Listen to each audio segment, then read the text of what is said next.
Hello, my name is Anna Mahler, and I'm a licensed clinical social worker with a background in family systems therapy. For the past 23 years, I have served as the student assistance counselor at the Hillsborough Middle School in Somerset County, New Jersey. I am pleased to present this final video in the Zen in 10 series, brought to you by the New Jersey Principals and Supervisors Association. Today, I invite you to tap into your body's intrinsic superpowers. In other words, to embody the hero principle. And yes, that's a play on words. By superpowers, I'm referring to specific skills that we all have access to, skills we can cultivate to empower us in our daily lives. As leaders, these practices can help you maintain and model equanimity for yourself, your staff, and your students. Equanimity is a sense of mental calmness. Equanimity is a sense of mental calmness, composure, and evenness of temper, especially in difficult situations. For some, that might conjure up the image of a completely serene Buddhist monk sitting in lotus position, meditating in silence. I prefer this image of a tree, solid and rooted, but also flexible, letting go when things no longer serve you. Equanimity is available to anyone. You do not have to go on a spiritual journey to find it. Today, I will share 3 superpowers that you can tap into to make this state of mind more accessible. Intention setting, microdosing mindfulness, moments of awe, and cultivating your relaxation response. Not surprisingly, these 3 skills line up beautifully with social emotional learning strategies that educators now recognize as essential to all forms of success. The first superpower I want to talk about is intention setting. The expression, energy flows where intention goes, sums up the idea. We're all looking for that perfect work-life balance, right? Another perspective, though, is to tilt with intention. In other words, actively decide to focus your energy rather than trying to juggle everything at once. The key to setting your intention for a day, an event, an interaction is to think about some questions in advance. So let's consider some of the guiding questions here. What is it that matters most to me today? What would I like to let go of today? Who do I choose to be today? What are some of the values I want to embody today? Think about the experiences you're likely to have as your day unfolds. Staff meetings, parent phone calls, copier machine breakdown, constant interruptions. How can you integrate the answers to these questions into your day? Choose a word or phrase to be your intention mantra as a reminder. Write it down, keep it in view, add it to your screensaver, make it your password. For example, the word calm or the phrase, may I be peaceful. Or you can try an intention like one of these. May I think beyond my own limited perspective. May I not be seduced by the ego's love of absolutes. May I have compassion in my heart, clarity in my mind, connection within my body. May I forgive myself over and over again. Here's another example that focuses on letting go, which I could not resist sharing because of the caption, 10 to Zen, and I especially like number 10. Regardless of what type of intention you decide on, take time at the end of your day to reflect on how this superpower impacted your experiences. The second superpower I want to talk about is mindfulness, which I know has become somewhat of a buzzword, but I invite you to hear me out. Mindfulness means being in the present moment without judgment, and it can take place while you're sitting, walking, driving, gardening, doing any kind of household chores.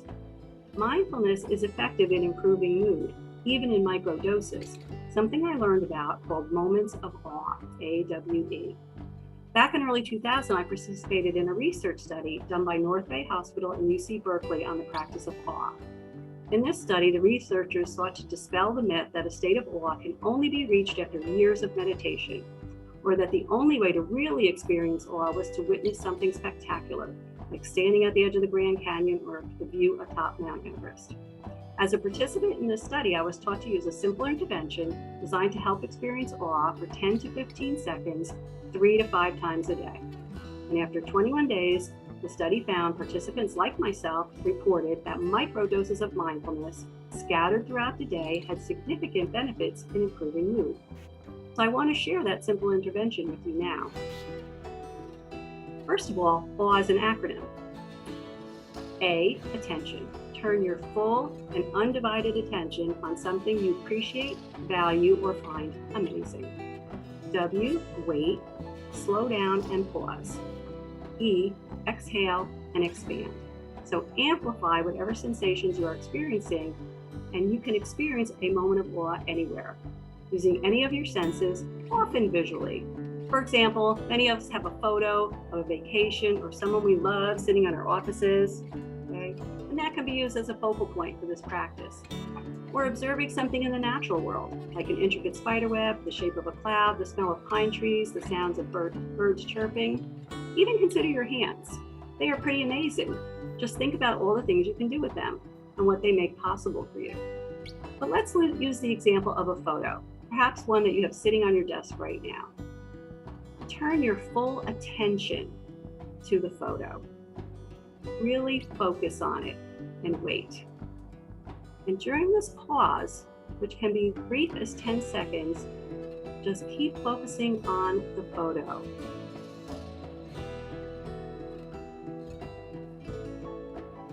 Now take a breath and exhale and expand whatever you are feeling, physically or emotionally. Allow yourself to tap into the sensations that this photo brings up for you. And even if you don't feel it right away, keep noticing, waiting, and breathing. You will know when you are experiencing awe because of the physical changes, and they may be subtle, like a relaxing of your jaw, a warm glow inside, or you might feel a release of energy, something like goosebumps, shivers, or chills. You may feel more alert and notice your vision is clearer. You may find yourself taking deeper breaths. There's no right or wrong way to experience awe, and I can speak from my experience that it is possible to access this superpower. And finally, I'd like to share a third superpower that you can cultivate, and that is your relaxation response. We now know so much more than ever before about how our nervous systems respond to stressors and about the neuroplasticity of our brains to develop new pathways at any stage in life. Rather than tell you about relaxation strategies, it's far more effective to experience them. So starting right now, let's do a quick body scan and check in. How deep are your breaths right now? Try deepening them. Where are your shoulders? Drop them. Are you clenching your jaw? Is your tongue on the roof of your mouth? Release them. And are you present and grounded? Are you where your feet are? The key is to observe without judging and notice where you are holding tension in your body.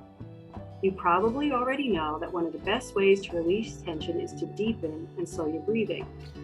But did you know that nasal breathing, keeping your mouth closed and only breathing through your nose, has been shown to improve cognition, memory, and emotional processing? If you're feeling scattered, breathing in through just your left nostril is grounding. If you're feeling sluggish, breathing in through just your right nostril is energizing. My favorite is alternate nostril breathing, and I would like to take a few minutes to demonstrate and have you follow along. So keeping your mouth closed, you're going to close your left nostril, breathe in through the right, and then breathe out through the left. And breathe in through the left, and out through the right. I have a 1-minute video to guide us in this practice.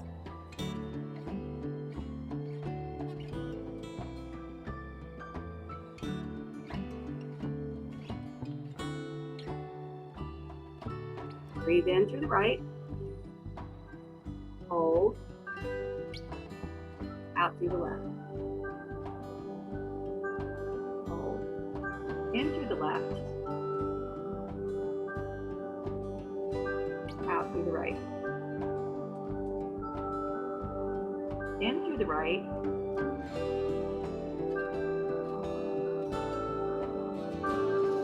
out through the left, in through the left,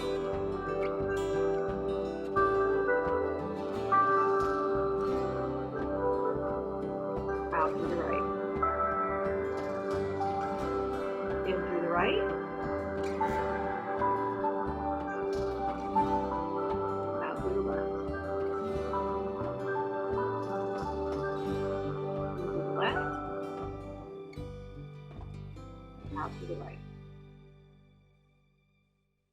Check back in. How are you feeling now? Hopefully you feel a greater sense of relaxation and calm. To wrap up, these 3 skills, intention setting, microdosing mindfulness, and cultivating your relaxation response, are your intrinsic superpowers. And with practice, they will help you maintain and model equanimity for yourself, your staff, and your students. They do not take much time and can be done pretty much anywhere. I truly hope that you will give them a try, and I have included a slide of additional resources.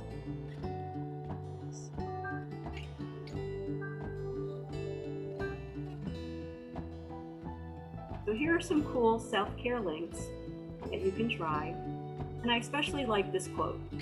Self-care is giving the world the best of you instead of what is left of you. As leaders, I know that's an especially important quote. On behalf of NJPSA, thank you again for all that you do for your schools and your communities. You truly are superheroes. Namaste.